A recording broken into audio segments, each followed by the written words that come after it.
Hello, this is your boy Miguel from the mobilemechanic 757. Now I get straight to the point. It is the month of July in Virginia. It is 114 degrees. We got a single parent who's stuck out here. So why I have this battery taken out, there's the old one. I'm gonna educate everybody. I try to make videos to educate people.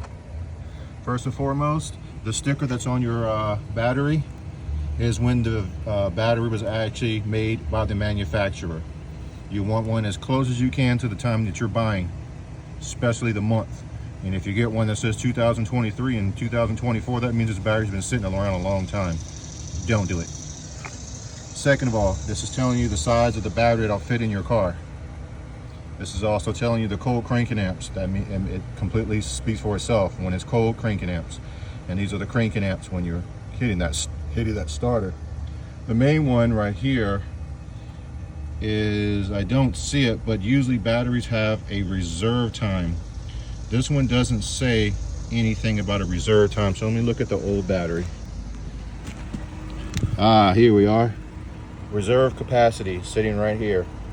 That means if the alternator decides to crap out on you, and the only thing an alternator does is charge up the battery, you have, let's see, 95 minutes to get yourself wherever you're going to get to before the car completely dies. You're running completely off the battery. The other one up there didn't have that on it. I don't know the reserve time on that one, but this is where you will see it. It will say reserve time or reserve capacity. Red is positive, minus is negative. Another way of telling that they probably will sell you these. So this is going to go to the negative.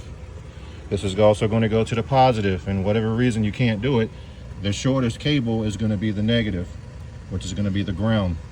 The biggest one, which usually have a cap on it or got a whole bunch of wires going to the start and everything else, is going to be the positive.